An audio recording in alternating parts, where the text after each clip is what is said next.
A Pró-Reitoria de Gestão de Pessoas está com as inscrições abertas para as vagas remanescentes das atividades físicas do Programa de Qualidade de Vida, por meio do projeto Viver em Harmonia. Ferreira Neto traz mais informações.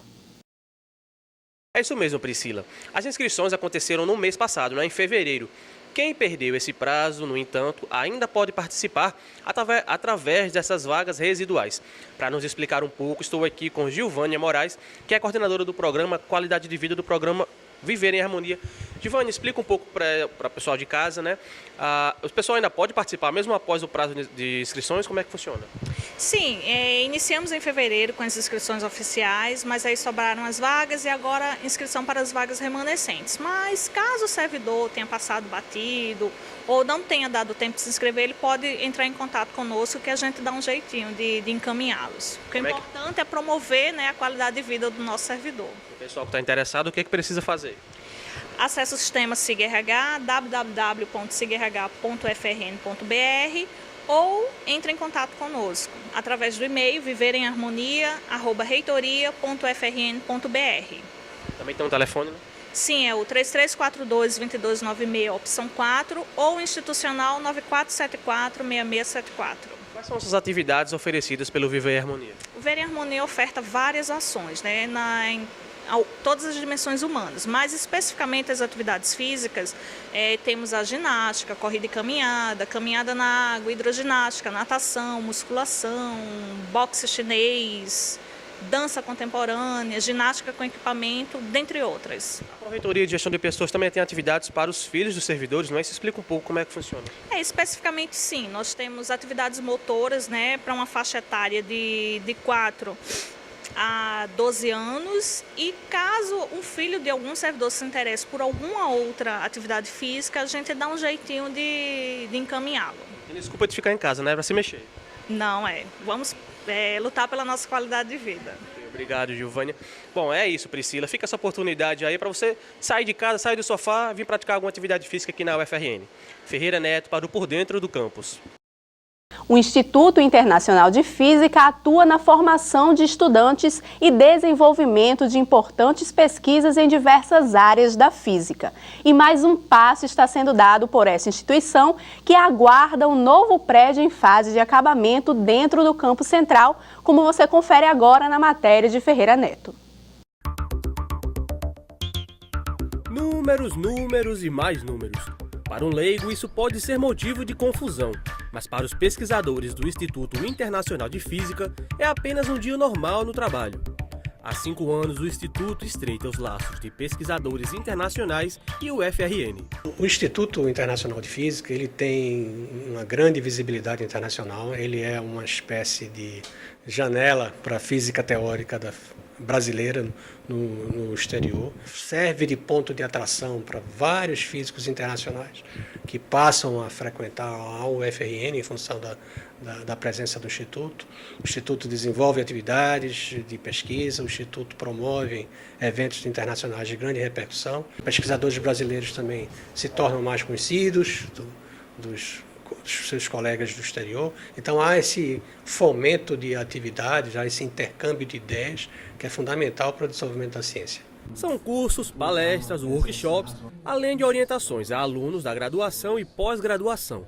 O Instituto atua efetivamente na formação de estudantes e desenvolvimento de pesquisas em diversas áreas da física. A gente tem pesquisas na área de integrabilidade, na área de teoria de cordas, na área de matéria condensada teórica, a gente tem também informação quântica, então tem várias áreas que também se comunicam entre si, são áreas interdisciplinares, astrofísica, cosmologia, então são áreas que têm um intercâmbio de ideias muito grande. É possível ver o destaque que o centro tem dentro e fora do Brasil. Basta ver a pluralidade de pesquisadores que submetem trabalhos para pesquisar no Instituto.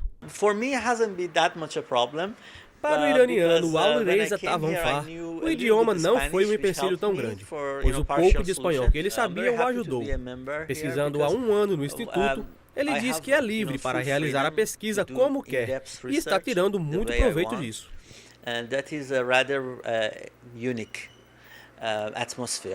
Eu tenho contato com esses pesquisadores renomados de fora Então tem toda uma experiência, uma bagagem diferente, então realmente traz um grande benefício para a minha carreira. Apesar da sua importância, o prédio que abriga o Instituto Internacional de Física é provisório, mas uma nova sede, desta vez fixa, está em fase de acabamento dentro do campus central da UFRN. O novo prédio deve ser entregue no segundo semestre. O novo prédio do Instituto Internacional de Física terá uma área com mais de 3.000 metros quadrados. Contará com salas de aula, laboratórios, salas de pesquisa e também um anfiteatro com capacidade para mais de 145 pessoas. Com o prédio pronto, nós vamos ter finalmente a oportunidade de desenvolver todas as atividades previstas, né, pelo Instituto na nossa própria sede. Até o momento a gente está aqui numa casa que foi alugada provisoriamente pela universidade e agora com o prédio pronto a gente vai ter as instalações apropriadas para fazer tudo lá, no próprio campus da universidade.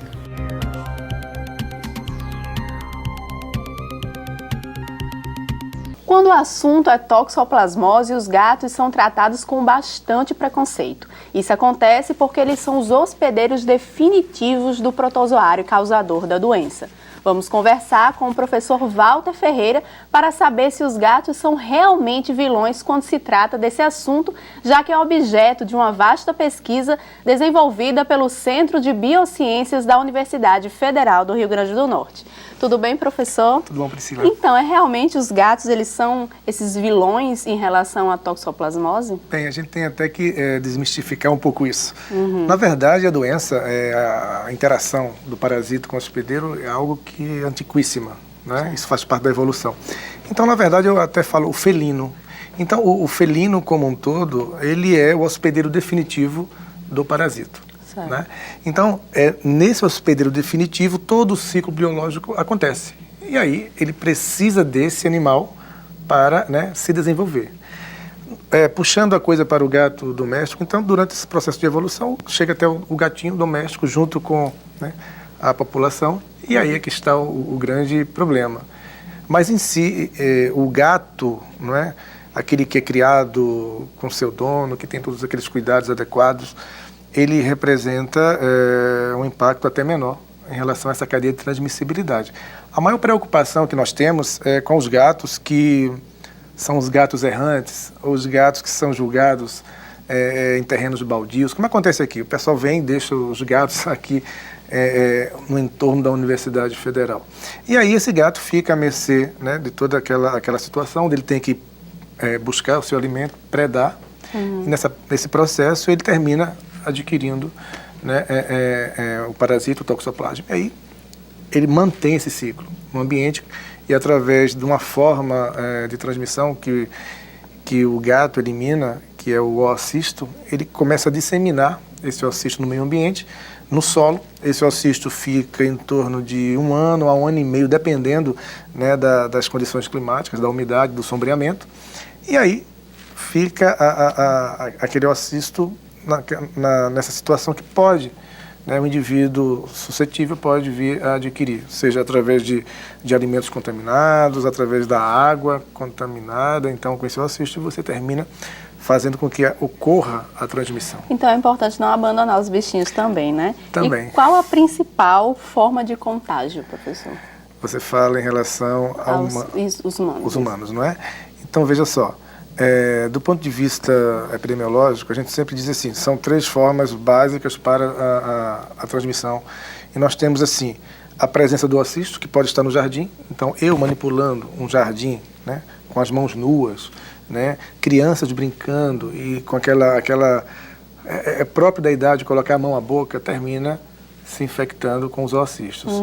Outra forma seria o consumo, os hábitos alimentares mesmo, né, o consumo de carnes cruas, carnes mal passadas, algumas iguarias que são preparadas nesse sentido, né? Então elas não são muito cozidas, e quando você tem uma carne que não conhece a procedência, né? Então de repente você pode correr o risco, então através dos cistos do parasito nessa carne, então você termina ingerindo isso. Também tem a questão da mulher grávida, né? Que ela deve ter mais cuidado, e também da parceria de vocês com a Januário Silva. Conta um pouquinho pra gente. A mulher grávida tem para nós é algo importante, é um dos grupos importantes nessa cadeia de transmissão, bem como os indivíduos imunossuprimidos. Na mulher grávida, por exemplo, uma mulher grávida que adquira a toxoplasmose naquele momento que ela engravidou, e ela não tem uma imunidade prévia, o que vai acontecer? Ela corre o risco de transmitir o parasito, uma forma de taquizoíto, né, um tipo de trofozoíto, pela via hematoplacentária e chegar até o feto. E aí vai interferir, dependendo da idade gestacional, vai interferir no processo de embriogênese naquele feto. Então, pode acometer o sistema nervoso e uma série de lesões que podem ser incompatíveis com a vida, causando inclusive o aborto, né, no primeiro trimestre, por exemplo. Professor, de todas essas pesquisas, né, qual a análise feita pelo senhor e pelos seus alunos? Veja só, quando a gente entrou nessa seara aqui, mais ou menos em 2005, nós percebemos uma coisa: não se tinha um dado sistematizado acerca da incidência ou da prevalência da toxoplasmose. Durante muito tempo foi negligenciada. Percebendo isso, a gente caiu em campo e começou a fazer pesquisas ligadas aos animais de produção, que servem para consumo humano. E aí, caprinos, ovinos, bovinos, suínos, aves, né? E também, numa outra vertente, a gente conseguiu um acesso em 2005, 2006, se eu não me engano, tanto no Hospital de Pediatria, quanto na Maternidade Januário Cico, para um trabalho de mestrado de uma aluna. E no caso a Isabelle, ela desenvolveu esse trabalho e pela primeira vez a gente coloca uma prevalência, né? A gente viu a frequência de toxoplasmose nessas pessoas, nessas mulheres que faziam pré-natal na Januário Cico, foi de 66%, se não me engano.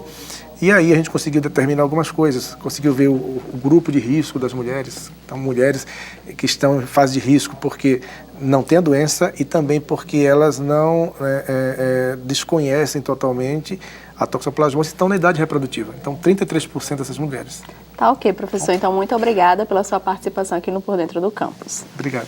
O programa de hoje fica por aqui, mas se você quiser continuar por dentro do campus, é só acessar o nosso site www.ufrn.br e ficar por dentro das últimas notícias sobre a nossa universidade. Até o próximo programa e muito obrigada pela sua companhia.